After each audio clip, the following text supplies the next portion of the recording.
Hey everybody, and welcome to another beginner's guide for Europa Universalis 4. My name is Noon, and if you want to see more of these beginner's guides, please subscribe and like the video.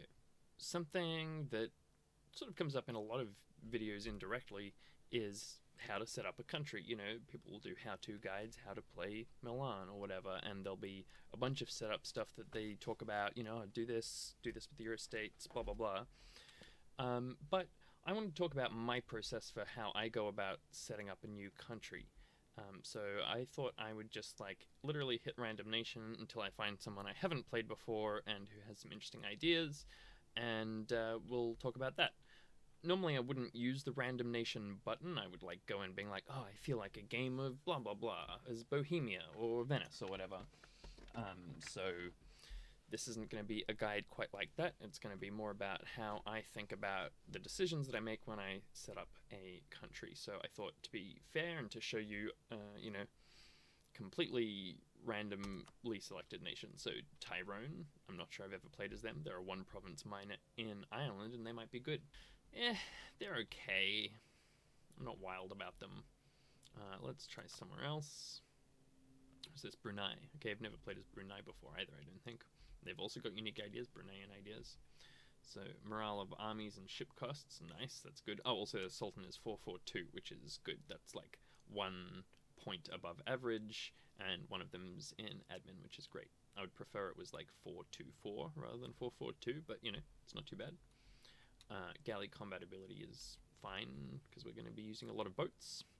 Sailors modifier, Diplo rep, Liberty Desire and subjects. Diplo rep's pretty good. Global settler increase is pretty good. Morale of navies is fine, and trade efficiency is good. And ship durability. Okay, so this is just screaming ships, ships, ships, ships, ships, ships, ships. And we're already guaranteeing the independence of Sulu, which is a tiny nation here. So we might end up dropping them. Okay, so let's get started. So here we are. There's not very much information about Brunei here. I would normally just skip this, but because it's short, I'll just read it briefly. The 15th century was a time of turbulence in Indochina and Indonesia, which saw many new dynasties rise while others faded. Ever since Ming, which is China, up here, reverted to a more passive foreign policy in the 1430s, Malacca has dominated the sea trade, competing with Pasai in Sumatra, Brunei and Borneo, and Majapahit in Java. In northern and central Indochina, Daviet, Ayutthaya, and Lanjiang are competing with the old kingdoms of Champa and Khmer. Okay, sure. Burmese city-state of Tonga, soon to become the most aggressive empire in this region, was in 1444 still a small state dependent on Ava. Okay, sure. That doesn't really matter that much. We're Sunni, which is going to give us a 100% chance of a new heir, which is moderately useful. And cavalry to infantry ratio, which is good if you're good, but I'm not good enough to take that much value from it. And there's some other information about how Islam works, which I'll show you when we get there. Government, we're monarchies, that's fine. And Japan and China are kind of the two main forces at play in the area, so that's good to know if you don't know. So let's get started. So the first thing that we notice, we've got some drop-down notices. So we've got too few rivals, and that is something that we're going to want to deal with. We've also got national decisions, and normally you can just kind of get them out of the way. This one is free, right? National unrest -1, move 10 towards legalism. And this one is +2 missionary strength versus heretics, and there's no bad number here, so I'll take both of those. That's dealt with. Next, we can go see what our ruler is like. So he's kind-hearted, which is a monthly war exhaustion reduction, which is moderately helpful. And liberty, desire, and subjects -5%. So this, along with this ambition, suggests that we should be trying to expand to make subjects. So we'll conquer nearby areas and turn them into our vassals or our subjects, rather than annexing them outright. We're making a reasonable amount of power at the moment because, again, we've got a reasonably good sultan. We don't have any wife or heir. Actually, we know already we're using one of our 4 diplomatic relations. We're guaranteeing Sulu here. And they seem pretty bad, so I think we'll probably end up not guaranteeing them, but we'll not going to make that decision just yet. We don't have any unique government abilities, which is fine.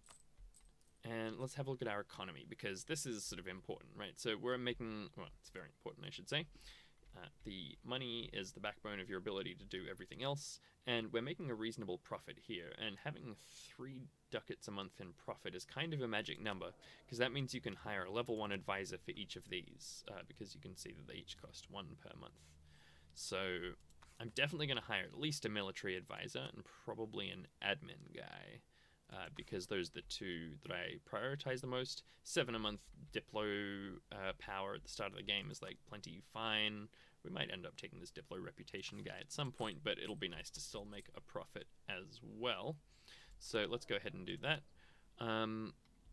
We have a bit of cash here, which is nice, but we don't have enough that we can afford to roll to like fire someone and hope that we get a better qualified advisor. So I'm just going to take this national manpower guy, which will be somewhat useful because, you know, manpower is very useful. It'll help us go to war.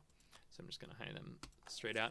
What you're really looking for in pretty much every situation for military is either plus morale or plus discipline, but manpower modifier is a pretty decent B tier kind of option. And for advisor, same thing. Neither of these are really good. Our production is currently earning us 151 a month, and we could earn another 10% on top of that if we hired that guy, which is 0.15. So it would like offset his own cost by about 10%. Not that much. So I think I'm just going to buy the prestige guy. He's actually a little bit cheaper to hire up front. It'll mean that we're earning positive prestige for the next couple of years. And like the savings aren't worth enough to get the other guy. Okay, cool. So I'm just going to leave it like that. We are earning a reasonably decent profit for the start of the game with our army at full maintenance and our fleet at full maintenance.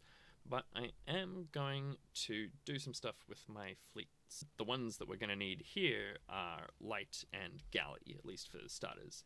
And galleys are good in inland areas. If you just mouse over one of these, you can see this is an inland sea. Galleys will be more effective here. There are some where it's like 50% more. Yeah, this is a coast. Galleys will be slightly more effective here. Barks let us protect trade. So I'm just going to select a mission, protect trade, and I'm just going to mouse over all of these and see which one of them the tooltip says is going to make line go up more good.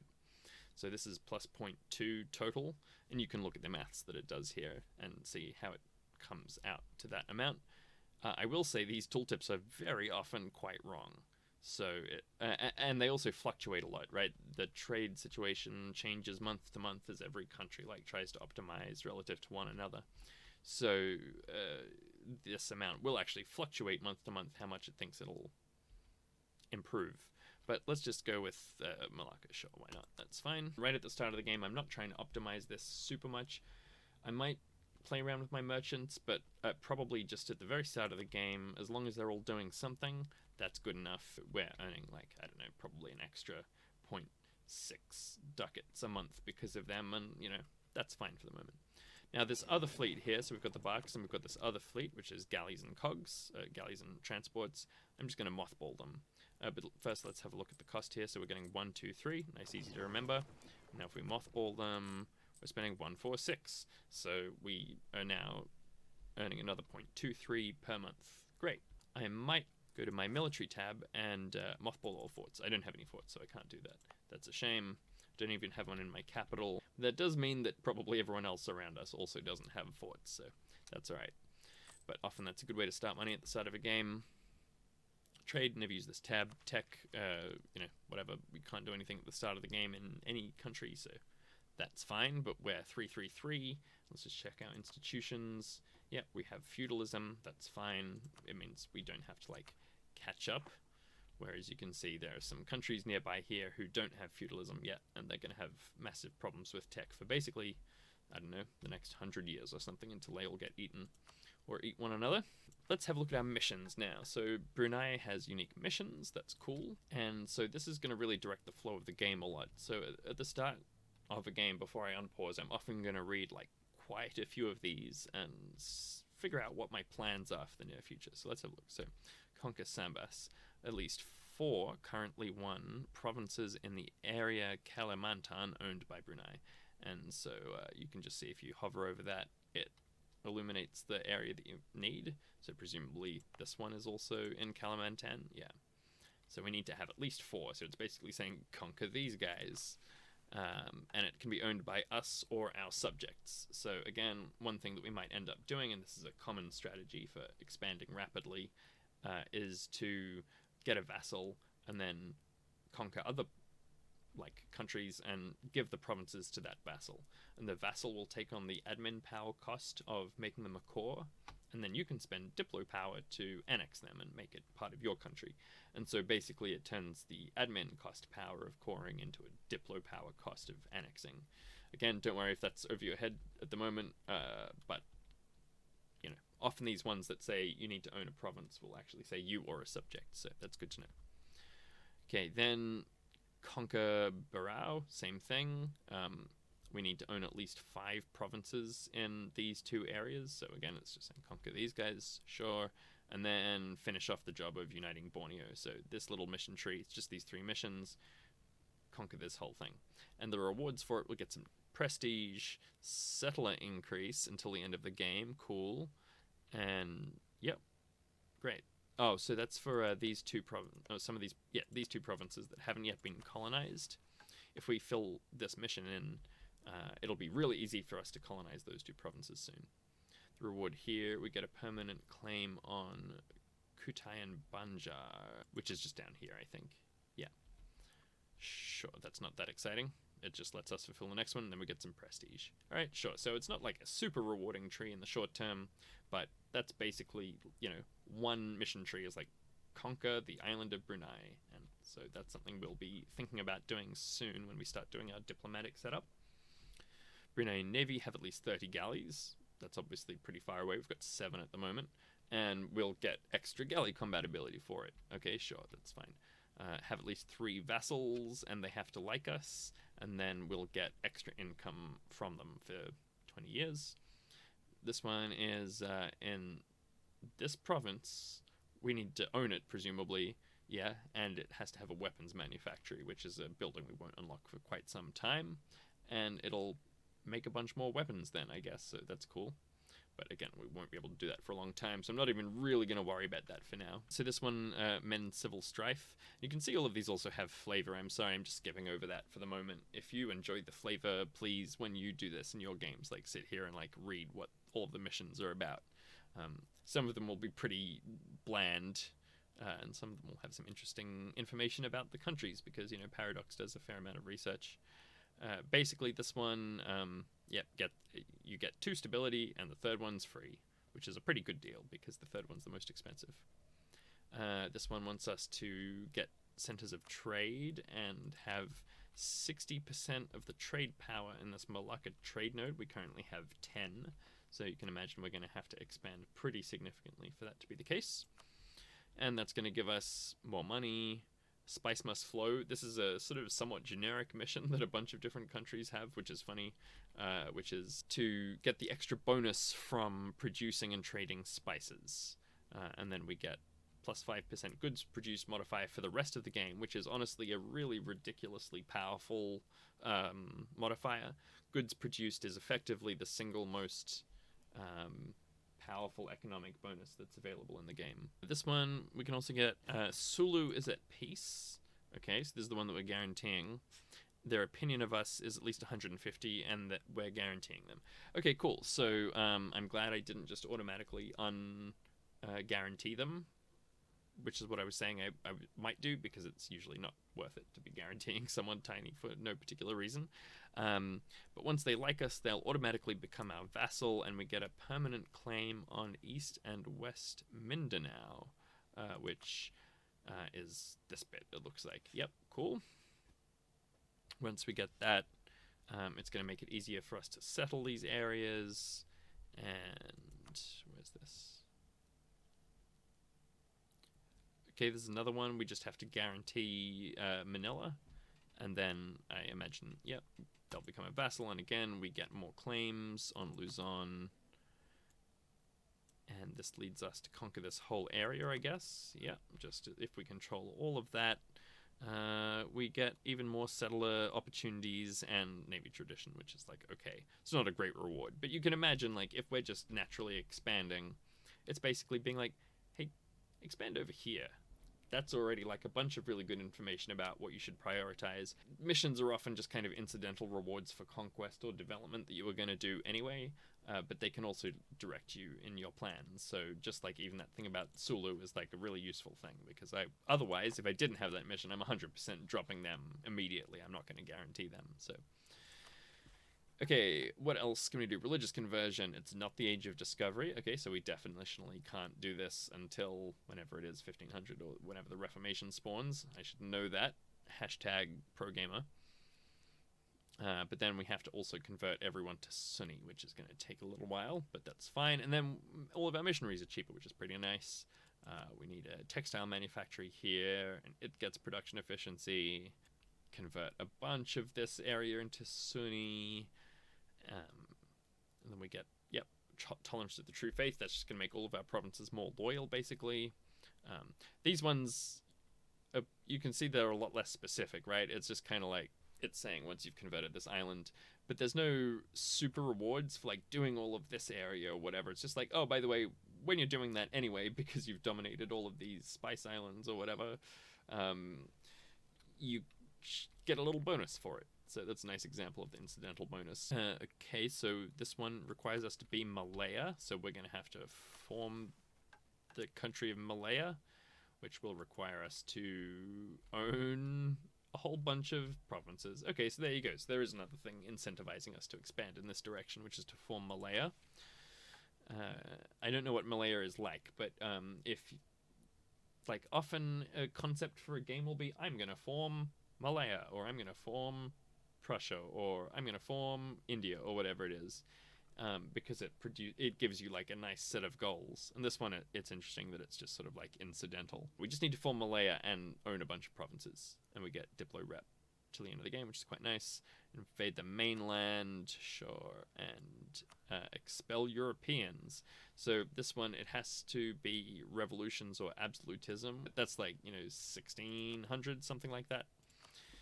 Again, quite a while away, so we don't have to worry about that. And the reward is just like, you get some mana, which is nice, but like by the end of the game, that's not going to be so important.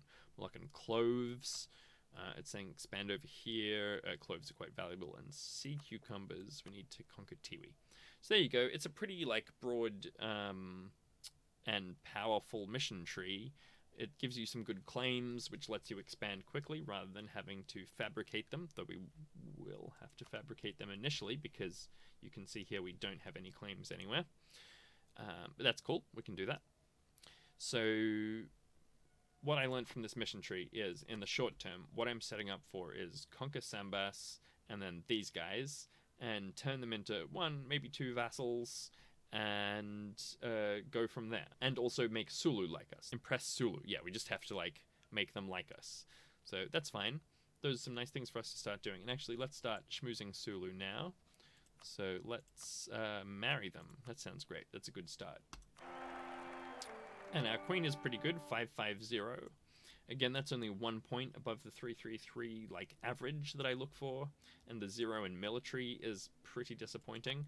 But hopefully it won't be an issue. She'll never like rule for us. That's the dream.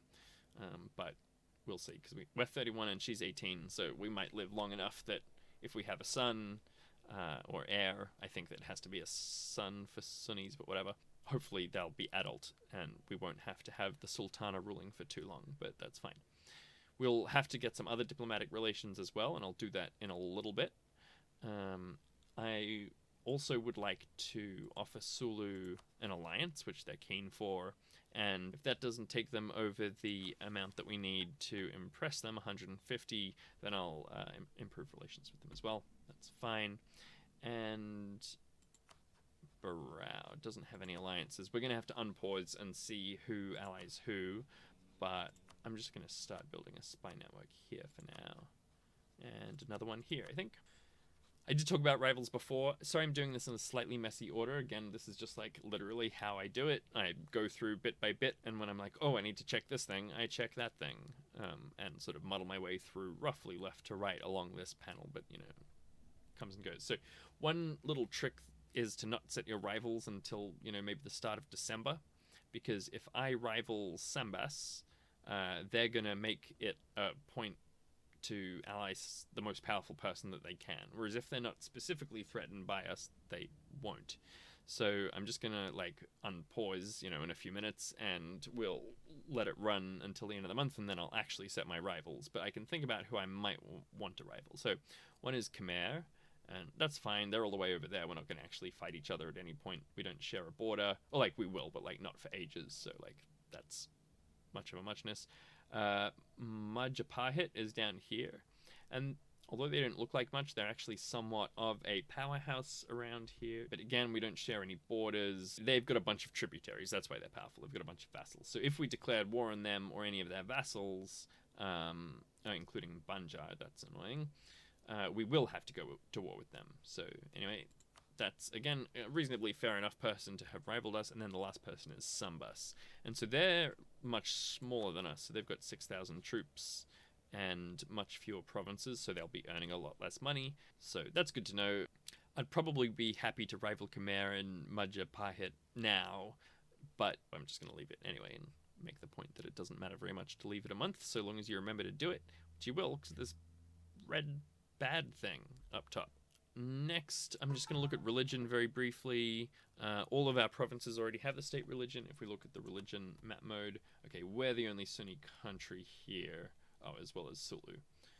These guys are all Hindu, and there's a bunch of Sunni sites down here, and we are Shafi, which is a complicated mechanic that I'm not going to talk about too much, but basically if we make friends with certain nearby nations, we'll be able to invite a scholar from there that will give us these buffs. So this is kind of a complicated bit. It's not quite the same dark magic as the trade system, but estates, there's a lot of choices in the small lot of boxes, and so a lot of people have, strong views about how you should do it, and I'm definitely not a pro. I'm not like min-maxing this stuff. I just like make what seem fairly solid decisions, and that's what I'm trying to teach you to do as well. And that's kind of the point of me explaining how I go through this process, so I'm sorry if this little bit takes quite a while, but I want you to see how I'm making these decisions. So first up, we have 30% crown land that we control, which is good. We want as much as possible, basically. For that reason, although selling titles is like nice to get cash payment, we're basically going to avoid doing it whenever possible. We're going to always prefer to take loans, except in very limited circumstances. If we have a huge amount of loans that we need to pay back for whatever reason, then we can sell crown land. Or if we have a lot of crown land, it's a bit less, upsetting, but we really don't want to get the negative modifiers, so we're not going to be doing that. On the contrary, we want to summon the diet as often as possible, because it's gonna basically offer us buffs that are usually like not quite free, but things that you want to be doing anyway, and you get options about it. So I'll just show you that now. So although we have 4 estates, we only get options from 3 of them, and we can read through them. So the Ulema, who are our religious group, want us to make a province base tax at least 5. So all of these ones that are base X at least blah, it's always 2 levels. So if we go to Lehadatu, we can see that it's at level 3, and they want us to make it 5. So it's going to be 2 clicks of this, which is going to cost us, 72 and then 74 or something like that. So that's quite a lot of admin power. So I probably don't want to take that one. Emirs want number of allies at least 2. Now we're definitely going to be doing that anyway, so this is literally free, and it'll give us Diplo reputation +1, which is real good. That's a nice bonus to have. So I'm pretty sure that's the one that I'm going to end up taking. But merchant guilds, Straits of Johor. So this is a point in which the game pop-ups are a little bit confusing. But when it says Straits of Johor, it means Malacca, the Malacca trade node. It's whichever one it'll. So if it meant Siam, it would say Gulf of Siam. I don't know why it doesn't just say Malacca, but that's fine. Brunei has 25% or more trade power, and you can see we have 10%, so we're going to need to 2.5x how much of this node we control, which is very unlikely to happen in the short term, even if we try pretty hard for it. So I very rarely take these dominate a trade node missions, and I'm very happy to take this number of allies, at least 2-1. Again, it's effectively free, so let's take that. And now that's popped up here as a mission, and it reminds us what the conditions are. So when we summon the Diet, that gives everyone plus 5% opinion, and I think also 5% influence. Yeah, that's right. Which is good, because now we can seize land, which will seize 5% estate land, and that's going to make all of them mad, so all of them will lose 20 loyalty, and you never want your estates below 30 loyalty, because rebels might appear. Sometimes it's not possible, but yep, so let's do that. Great. Now, that hasn't really changed anything very much, but once we do it 2 more times, it will. And you can see here we're at that 34.998, so this is where the min-maxing comes in. If you want to spend exactly 35% of your land, you can do that by deving up a province, but I don't think we're going to need to do that. So let's start giving out these privileges. You can give away, I think, 4 or 5 per estate, and they all give various things and also have certain penalties. So let's look at this first one, Ulema land rights. The Ulema loyalty equilibrium will change by 5. So the way this works is they have an equilibrium, so it's a point that their loyalty trends towards. This is the same way that prestige trends towards 0, except for this, the Ulema, their equilibrium is currently 41.8%. So because it's currently below that, it'll drift up by 0.2 per month, and basically you want the equilibrium to be above 50% so that you can reliably use the seized land without setting off rebels. It'll change that by 5%. It won't actually increase this number by 5%, but the equilibrium will become 46% or whatever, and so it'll drift faster the further away from it. It'll also increase the influence. We'll lose 5 crown land, which we'd rather not do, and absolutism will be changed by -5. So absolutism is a mechanic that comes in the age of absolutism, the 3rd era here, which is quite a long way away, so we don't really need to worry about that. We can basically consider these blank for the purposes of the next couple hundred years. That said, we don't want this. We don't need more governing capacity, and we don't want to give away our crown land. This one, religious state, is really good.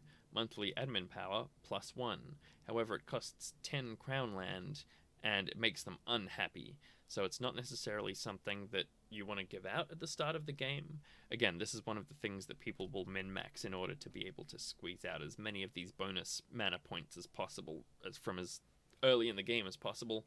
I prefer to have the slow but steady approach, unless I'm going for something super specific that I really want to try and do, which is not that often, to be honest. So I'm just going to not give this away at the moment, and if we decide later on we really need some more mana points, we can always come back here and give them that privilege at a later point. Clerical Advisory Council. This doesn't cost crown land, which is sort of in some ways the most important thing. It makes our stability costs more expensive, and it makes our admin advisors cheaper.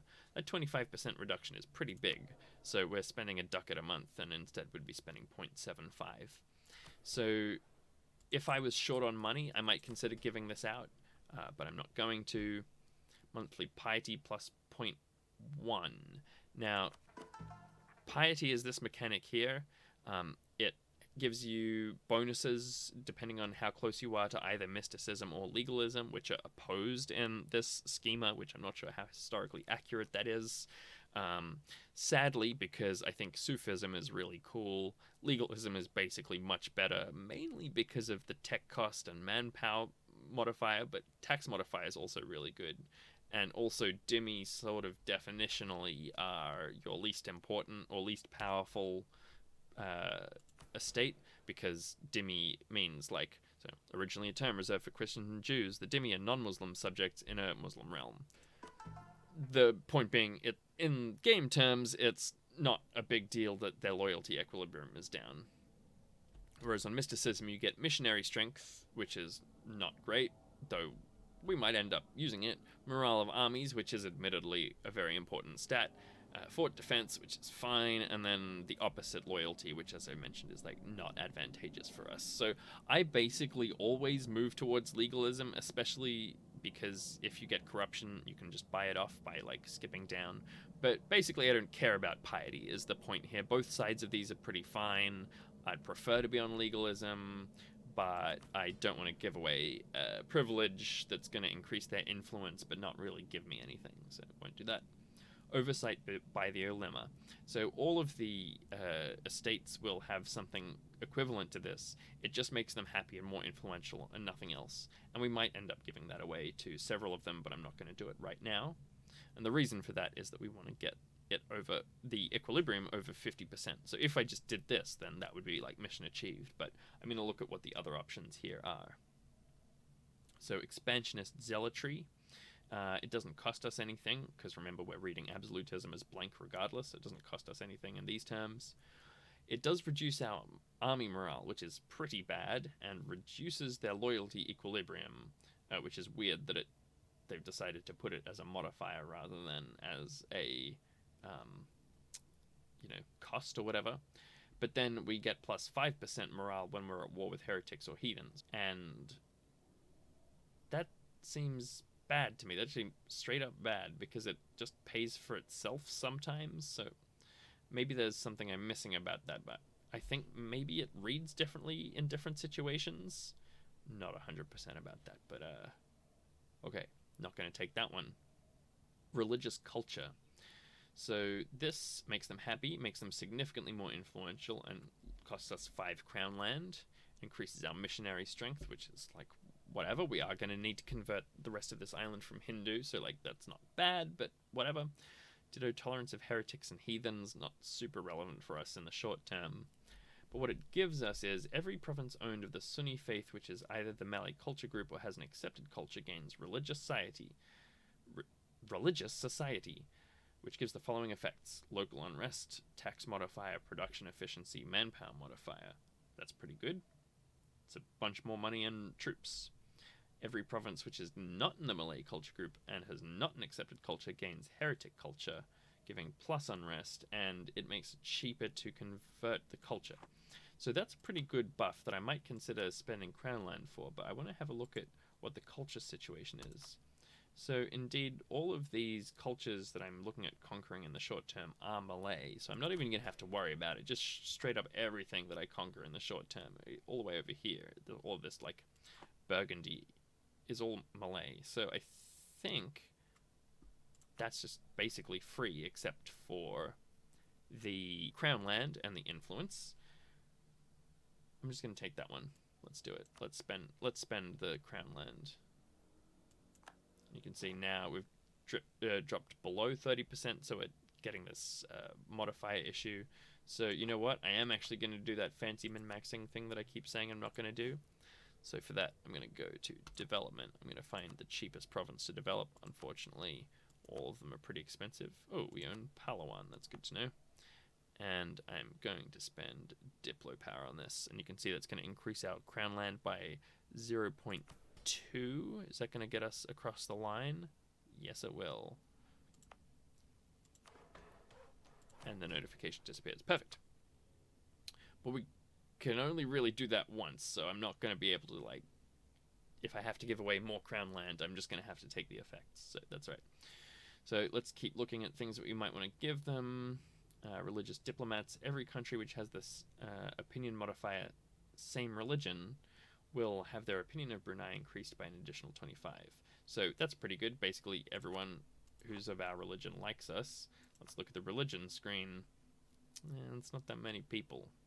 It's a bunch of fairly small countries down here who I might want to ally. Like, I'm not saying that's like wrong. I'm not saying it's like terrible, but there's all these Hindu nations, these Buddhist nations, these animist nations. It's just like not super valuable for us. By comparison, if I'd started here, where almost everyone's Hindu, at least the state is, or in Europe, where everyone is Catholic at the start of the game, that privilege is way more valuable. But here, I'm not going to take it. Establish religious schools.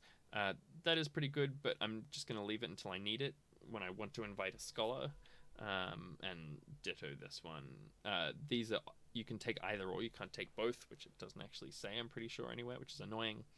But I'll take the religious schools. So if we mouse over here, equilibrium is currently 52.5, so great, mission achieved. That's the only privilege I'm going to give out to the ulema at the start. Again, I think a lot of people would disagree with this approach and would say you should, you know, squeeze every penny at the start of the game, and like just be pro enough to like deal with the negative effects of the crown land and stuff. But again, I'm trying to teach you like solid decision making that will get you reasonable outcomes, and that lets you, again, know how I'm thinking about it, rather than just being like, oh yeah, put in religious culture, don't do any of the others, they're bad at the start. Like, plenty of guides can tell you that kind of stuff, but I want to teach you to read all of this stuff and be like, I know what this does, I know what I want, I'll do that. So let's move on to the Emir privileges. Land rights is the same one, we're not going to do that. Ditto military power. This is probably more appealing because it's the one we're producing the least of, but again, I'm not going to spend the crown land on it right now. We can't take this one because we need a bunch of army tradition, so let's not even bother about that now. Increased levies. So this will give us reduced tax and increased manpower modifier, which I'm not sure I would take that trade anyway. I mean, probably I would, actually, because it's a small reduction in tax mod and it's a big increase in manpower mod, but the real issue is that it exempts them from seized land, and they control 32.424% of my land, and I want to seize some of that from them, so I don't want to give them this increased levies thing. Maybe if I'm desperate for manpower at some point and I just really need to go to war, I'll do it, but yeah, I don't think so. Aristocratic councillors. We saw this one, same as last time. It's kind of okay, but I don't need to give it away right now. Right of council, ditto. This is the one that just makes them happy and powerful. But one that's really good here is supremacy over the crown, which says estates can pursue agendas at any time. So this has a cooldown, so we'd need to wait 5 years to do it again, assuming that we complete our mission by then, which, like, you know, unless something goes severely wrong, we will. But we still can't call it again, even if we complete this in 2 days' time, which is sort of like, yeah, well, you know, by the end of the month, let's say. Even if we complete this by the end of the month, we'll have to wait 5 years before we can call it diet again. But if we give away the supremacy over the crown privilege, estates can pursue agendas at any time. And they might do it literally at any time that you don't have an agenda already filled, which is really, really good, because you get all of these bonuses, right? We just about to get, what is it? +1 Diplo rep, essentially for free, because we called that. So this is like giving away value. Not to mention that it gives everyone loyalty equilibrium. So merchant guilds, it's going to do half of the work that we need to get them above 50%, which is great. It does also increase all of their influence, which can be a problem. There are disasters, which will appear here, if any one of your estates becomes too powerful. So it is worth keeping an eye on, but it's at the like 70, 80, 90, 100% that you need to worry about. Down here in the 30s, it's fine. So let's give this one away. And then we get to a monopoly. And so there'll be different monopolies that we can give away to different estates. And basically the way they work is kind of like a loan. So you get, I think it's 10 months, 10 years worth of production. I can't remember exactly. You get some proportion of income based of gems production, and you gain 1 mercantilism, but then you don't earn the income from gems here each time. Sometimes that's a good deal and sometimes it's not. And basically my strategy for it is like, mercantilism's fairly valuable, and getting the ducats up front is like often fairly nice, because maybe by later in the game we'll own more stuff and we'll be earning more anyway. But you don't want to lose a huge chunk of your income, so I tend to give away whichever monopolies are the smallest. So I'll come back and do this a little bit later on once we've had a look at the other ones. And then command of the military, we get yearly army tradition +1, which is quite nice. Leader class +20, which is not so nice. That's going to cost significantly more military power, but and also when we recruit a leader, it'll add Emir influence, which I don't like the look of that. Plus it loses us crown land. nah, this is like a later game thing when you decide army tradition is really valuable, I think. That's my guess. I don't think I've ever used this one. So anyway, your mileage may vary, but again, I'm just going to give away this one. We'll check their loyalty equilibrium's at 52. That's where we need it, so let's move on. Merchant guilds.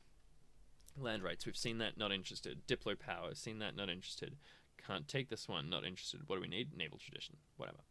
Yearly prestige for tax modifier, plus we gain 15 prestige right off the bat. It's not too bad, actually. The -5 tax mod isn't fabulous. What's 5% of, 4 ducats? Is that 0.2? Yeah. Maybe we should take it. Having a nice big lump of prestige right at the start is pretty tasty. I'm sort of so about this one, so I'm going to not take it. Again, I prefer to be a little conservative. It's not costing crown land. Whatever, let's give it to them. Commercial advisory board. Yep, this is the same advisor cost reduction one. We don't even have a Diplo advisor, so like if we were going to take this, we would wait until we were going to hire someone. So that's fine. So indebted to the merchant guilds in Europe, where honestly you'll probably play most of the time, this is indebted to the burghers, it's called, and people will call it burgher loans, and I will probably refer to it as burgher loans several times in the next few minutes. And it's really good. You lose 1 mercantilism, which is bad, and you gain 0.5 inflation, which is bad, but you get 5-year loans at 1% interest. So each of these is a 5-year loan, so it means you have to pay it back in 5 years, but I think it also it's proportionate to how much you earn. I don't know exactly how it works. It's a bit complex, dark art. But the point is, these burger loans are really good because they are only at 1% interest instead of 4% interest from the official loans. So often a good strategy at the start of the game, if you need some money, is take the expensive loans and then, use it to fuel your military expansion. And then once you've expanded a bit, you'll have much bigger income and you can get indebted to merchant guilds. The loans will be worth a lot more. You can use one of them to pay off all of these loans that you just took at the start of the game, and your inflation hasn't gone up by very much. Whereas doing it the other way around is a lot more costly in inflation for whatever reason. This is a really useful thing, despite the trade efficiency, mercantilism, and inflation, and I would encourage you to use this a lot when you need money. Free enterprise is just going to make them like us more, which we're close to having them like us enough, but not quite. We could give them control over monetary policy, which does give a lot of nice things, financial things, but it does make power costs, by which it means like monarch power or mana costs, more expensive. I am just so allergic to making mana more expensive. I'm not going to take this unless I've got like some severe financial problems. Okay, private trade fleets. This is a nice one. Light ship cost and ship trade power bonus. No negatives except the absolutism and the influence. Fabulous. Let's give them that. And that's going to take us over that 50% there, which is lovely. Tropical city planning. Every gained province with tropical climate gets dev cost and settler increase. Well, that is very nice. I don't know how to check tropical climate, to be entirely honest. Let me look that up real quick. Okay, apparently there's a map mode for it, just right down the bottom here, climate. And indeed, this is all tropical as far as the eye can see. So, cool. That's a pretty good one. Let's take that.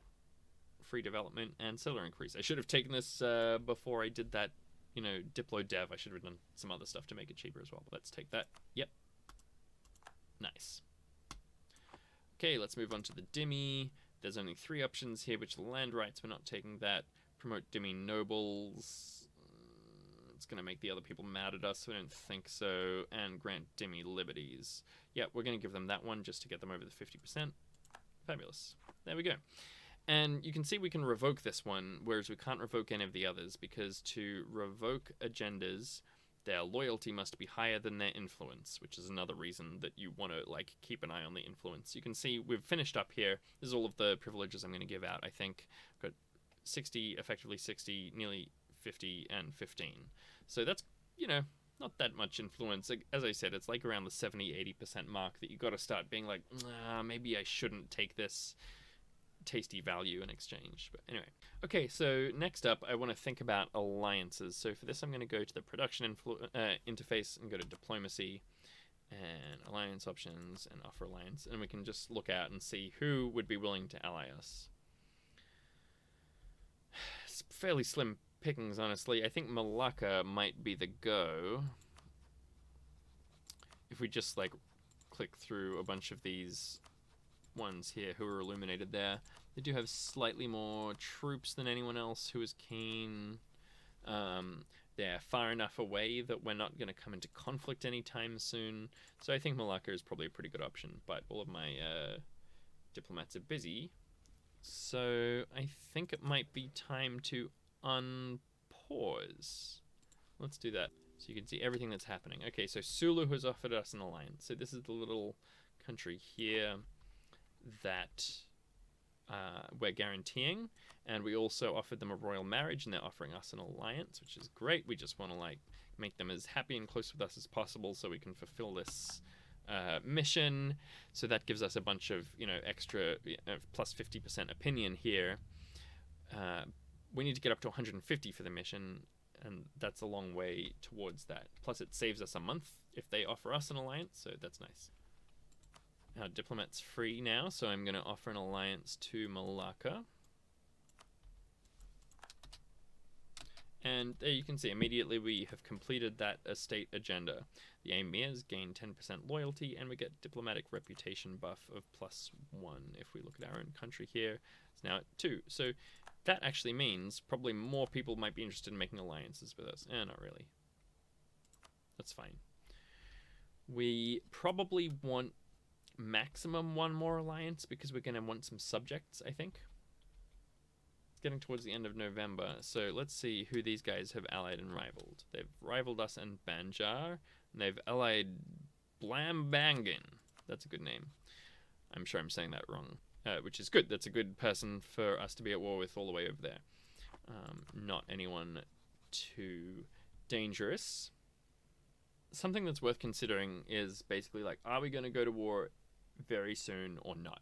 And I think the answer is yes. I'm probably going to finish this video like when we, I don't know, finish the war with Sambas would be my guess, finish our first war, which will give you, you know, by that point we're kind of like in the flow of things, the mission's going to be unlocked, and, you know, you'll get an idea. Whereas for some other countries, like some small ones in the HRE or wherever else, you might be in a bit of a pickle where you don't have many options for how to expand in the near future, and you're just going to have to spend the first 10-15 years like on speed 5, just like letting events come and like waiting. And if you're going to be waiting for a long time, what you should do is get a general, and I'm just going to give my ruler the general because he's not incredible, and he's actually a really good general, 1331. I'm not going to go into detail about what all of this means, but that one in the siege pip is like really tasty. And if I were going to spend ages before I was going to war, I would tell my troops to drill, and this will slowly like train them, and they'll practice fighting, and it'll be nice, and, you know, it'll mean we win more fights. But we want to go to war as basically as soon as this ticks over to hit 20 instead of 0, which is what it's at now. So I'm just going to leave these guys not doing that. So normally I would skip these kind of things because they're just kind of like flavor. It's not super game relevant, but basically there's news that these guys are doing badly. So good, they lose some 5 stability. Nice. That's awesome. You know what? I am going to rival them. It's December, I forgot. So Khmer, who you rivaled with? You're allied with Dai Viet, rivaled with me, Atahaya, and Zhenling. Okay, sure, whatever. It doesn't really matter. Let's do Khmer. It's no biggie. They are a tributary of Ming, so I'm not actually going to be able to go to war with them. So that's kind of annoying, but it's not the end of the world. Let's take Majapahit, because, you know, we just got that good news about them falling apart. And do we want to rival Sambas? Oh, Sambas got another ally. Okay, sure, Barao. That's kind of convenient for us, honestly. We want to go to war with both of these guys, so I think that's fine. Oh, and we got an alliance offer from Banjar, who I think I'm going to turn that down because I'm going to want to conquer them in the next, like, 15, 20 years, something like that, so probably not. Okay, so Pahang, where's Pahang? They're over here. And they're rivals. Oh, they're actually a tributary of Malacca. That's kind of fine. We can do that. Let's royal marry them. Great. We still don't have an heir, which is pretty irritating. Okay, these guys have more and more allies, which I don't like. Whereas these guys just have the one, which is lovely. So we could even just declare on them already, because we have the humiliate rival casus belli. And you can see we would have slightly fewer troops, but they would be far apart from one another. So I'm going to wait until these are at about like 15 or something, and then I'm going to hire some mercenaries. It's going to cost me a little bit, so I might end up taking some loans, as I mentioned before. At the same time, I'm going to unmothball my fleets. This has already saved me probably a couple of ducats. The longer that you leave it, the longer it's going to take to reactivate them again. Okay, we finally have an heir. He's pretty bad. It's still good that we have a son, even if he sucks. We can deal with him sucking, but we can't deal with a Regency Council. Okay, ooh, I should have already bought my mercs, shouldn't I? Let's do that here. Next month, we'll be able to fabricate a claim here. They're both fish provinces, whatever, we'll just need a reason to go to war. That's all we're looking for here. Oh, I forgot, I need to be improving relations with Sulu. I'm actually gonna wait another month or so, or 2 months, whatever it is, to get this other claim over here as well. Plus it gives us a bit of time for our mercenaries to get used to being here. I'm just going to attach them to my first army, which means that they'll follow me around. You can fabricate here. Again, I don't think it matters too much, but let's take the coastal province. And now we can declare war. And so I'm actually declaring on Berau here, right? I'm declaring on Berau for the conquest of Tarakan. But because they're allied with Sambas, I know Sambas will join the war. It's what this little tick means. So I'm setting up my troops to take out the ally first. These guys will have to get their business together and come and walk down, siege down our fort. Meanwhile, we should have hopefully eliminated these guys by then. So let's confirm we're going to war. Oops, I forgot to bring my ships in before I went to war. I always do that. It's a rookie error. Hopefully we won't be punished too badly for it. Now, because we're at war, I'm turning the speed down. I don't want to have any nasty surprises, like, you know, I've left my ships out of port, for example. Trade ships are valuable and not great at fighting, so I'm just going to march straight in and start sieging, except I actually really want to win a fight against these guys. I don't want them to meet up with the 5k down here. So I'm going to immediately turn around and try and catch them in a battle here in Sigalang. Okay, and indeed we're going to catch them. Suleiman hopefully will lead his troops to a glorious victory here. Yeah, crushing them. Oh, we've got a mission fulfilled. Oh, and our general is now a defensive planner, which is great. That's going to save us a lot of troops. We can fulfill our mission to impress Sulu. Great. Okay, they're conquering the north of our city, of our territory, but we're ahead on the fort race. There's some ships in a battle here. Yeah, that's my ally's stupid fault for getting into a fight, I think. So it looks like we're going to conquer this fort. Nice, we got it. Now I'm going to unattach these mercenaries, so we can just quickly conquer these last two provinces. Got those provinces, so we can come up and start dealing with their troops again. This isn't a video about tactics, so I'm not going to, like, show you absolutely everything that's going on here, but look, we're winning the war. That's the important stuff. We're doing nicely. We just need to conquer this last little bit of territory. Now, you might find that in your game, you've tried to emulate what I've done and something has gone terribly wrong. One thing that might have gone wrong is that you're losing a huge amount of money instead of gaining a small amount. Remember, I have a loan, but you'll also get used to it, and that's part of the challenge of the game, is managing your economy. But there we are. We've 100%ed this. We've won 3 ships total, which is quite nice, and I think we should be able to sue for peace here. Oh no, they took their last province back. Alright, unacceptable. We gotta go. We've gotta catch them all.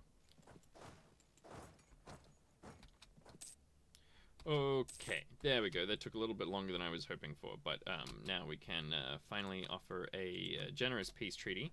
We will take absolutely everything. So we're going to take all of their land and all of their money. As much of their money as we can take. Wonderful. We have to wait another day before we can send another peace offer, because that's something they decided needs to happen for some reason. I'm not entirely sure why. I'm sure there's some weird bug that they're working around there. And we can just take everything from these guys as well. There might be a bit of a coalition that forms against us, but you know what? We're going to deal with it. Build another mission here. We've actually done both of these, so we can gain this prestige, nice. And we can get this permanent claim, which is lovely. So now we don't need to fabricate claims on any of these guys, which is awesome. Plus we now have provinces to convert if we, you know, can afford to. Provinces to core as well, which we'll need to do. You can see we've got a bunch of issues going on, so that war has already set off a bunch of new objectives, like consolidate this territory, deal with the rebel factions, and then keep expanding. So that's going to be it for me today. If you want more videos like this where I show you just like literally a nation I've never played before, no idea what's going on, just sit down and like go step by step what I'm doing, please leave a like, please leave a comment saying that you enjoyed it.